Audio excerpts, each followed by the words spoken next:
नमस्कार दोस्तों। ताजमहल ये है उस कहानी का नाम जिसका अध्ययन करने जा रहे हैं हम आज की अपनी इस वीडियो में।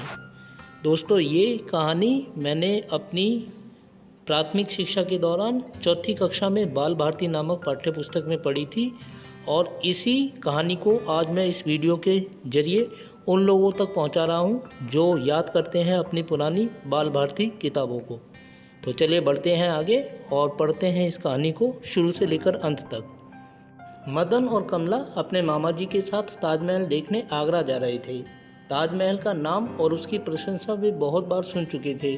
उन्होंने किताबों में ताजमहल के चित्र भी देखे थे, परंतु उसे देखने का यह उनका पहला ही अवसर था। हम कितने बजे आगरा पहुंच जाएंगे मामा जी? गाड़ी चलने के कुछ ही देर बाद मदन ने पूछा। लगभग 10 बजे, मामा जी ने बताया। इतनी देर लग जाएगी? कमला ने कहा। देखो भाई, आगरा दिल्ली से 194 किलोमीटर दूर है, इसीलिए इतना समय तो लग ही जाएगा, मामा जी बोले। कमला और मदन तो चाहते थे कि गाड़ी जल्दी से जल्दी आगरा पहुंच जाए। गाड़ी तेजी से भागी जा रही थी। मामा जी ने मदन से पूछा, अच्छा बताओ, ताजमहल किसने बनवाया? जी, शाहजहां ने। कमला जल्दी से बोल उठी। शाहजहां ने? मामा जी, शाहजहां ने इसे क्यों बनवाया? मदन ने पूछा। मामा जी ने बताया, शाहजहां ने इसे अपनी बेगम मुमताज़ महल की याद में बनवाया। वह मुमताज़ महल को बहुत प्यार करता था। एक बार मुमताज़ बहुत बीमार पड़ गई और उसके बचने की कोई आशा ना रही। उस समय उसने अपने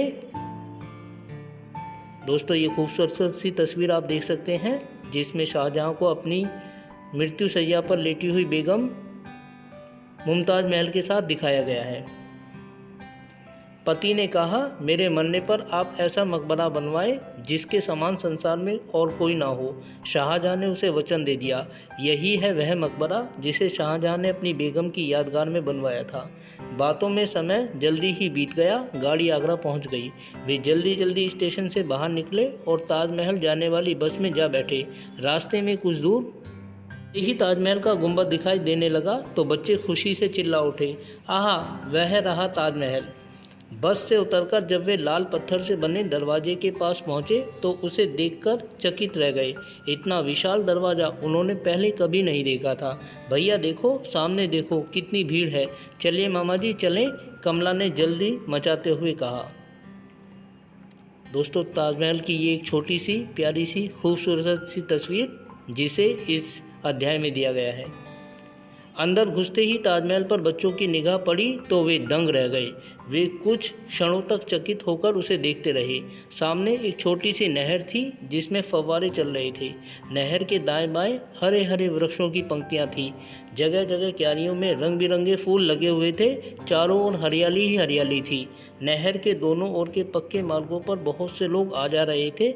इनमें अनेक विदेशी भी थे। सामने दिखाई दे रहा था चमकते हुए श्वेत संगमरमर का विशाल ताजमहल। ताजमहल के इस सुंदर दृश्य को आंखों में भरकर वे आगे बढ़े। सामने था संगमरमर का एक विशाल चबूतरा और चबूतरे पर वह सुंदर ताज।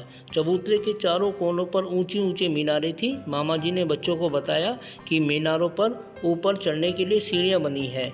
अब वे जूते उतारकर चबूतरे पर चढ़ गए। ताजमहल के दरवाजे और दीवारों पर बहुत ही सुंदर नक्काशी की हुई थी जिसमें रंग बिरंगे पत्थरों से फूल पत्तियां बनी हुई थी। मामा जी बच्चों को ताजमहल के अंदर ले गए। वहाँ 2 सुंदर कब्रें बनी हुई थी। इन पर बहुत सुंदर नक्काशी की गई थी। कब्रों पर फूल पड़े हुए थे। मामा जी ने कहा, ये शाहजहां और मुमताज़ महल की नकली कब्रें हैं। असली कब्रें इनके नीचे हैं। वहाँ अंधेरा है। लालटेन या मोमबत्ती के प्रकाश से ही तुम उन्हें देख सकते हो। अब वे सीढ़ियाँ उतरकर असली कब्रें देखने गए। वहाँ काफ़ी अंधेरा था। मोमबत्ती के प्रकाश में ही वे इन्हें देख पाए। गुंबद की छत पर जो बच्चों की निगाह पड़ी तो वे देखते ही रह गए। वे बहुत देर तक छत और दीवारों की नक्काशी देखते रहे। बच्चों की आंखें प्रसन्नता से चमक रही थी। ऐसा सुंदर मकबरा उन्होंने पहले कभी नहीं देखा था। मामा जी, नक्काशी में जगह जगह ये छोटे छोटे गड्ढे हो गए हैं। यह बहुत बुरी बात है। हमें अपनी इमारतों की रक्षा करनी चाहिए, मामा जी ने उन्हें समझाते हुए कहा। अब मामा जी बच्चों को ताजमहल के पीछे के भाग में ले गए। उधर चबूतरे के नीचे लंबी और ऊंची दीवारों से छूती हुई यमुना बह रही थी। बच्चों को यह दृश्य बहुत अच्छा लगा। वे वहीं बैठ गए। कमला और मदन की निगाहें अब भी ताजमहल पर गड़ी हुई थी। मामा जी ने कहा, देखो ताजमहल के लिए शाहजहां ने कितनी अच्छी जगह चुनी थी। पता है तुम्हें इसके बनने में कितने वर्ष लगे? पूरे 20 वर्ष। शाहजहां ने दूर दूर से कुशल कारीगरों को बुलवाया था। लगभग 20,000 मजदूर बराबर काम में लगे रहे। सारा संगमरमर मकराने की खानों से मंगवाया गया। जानते हो मकराना कहाँ है? मकराना राजस्थान में है। कितनी कठिनाई से इतना सारा पत्थर वहाँ से यहाँ तक लाया गया होगा। कारीगरों और मजदूरों ने इसे बनाने में कितना परिश्रम किया होगा।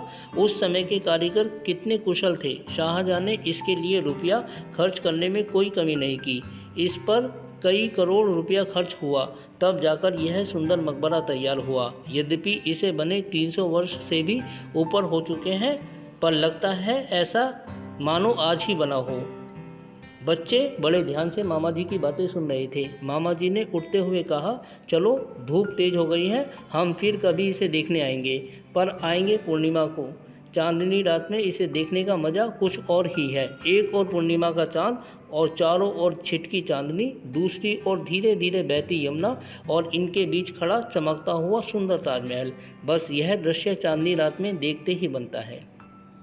तो दोस्तों, कैसी लगी आपको बाल भारती की यह कहानी ताजमहल? उम्मीद करता हूं कि आपको यह कहानी ज़रूर अच्छी लगी होगी, पर आपसे अनुरोध करना चाहूँगा कि वीडियो को शुरू से लेकर अंत तक देखें, और वीडियो अच्छी लगी तो वीडियो को लाइक और चैनल को सब्सक्राइब करना बिल्कुल ना भूलें।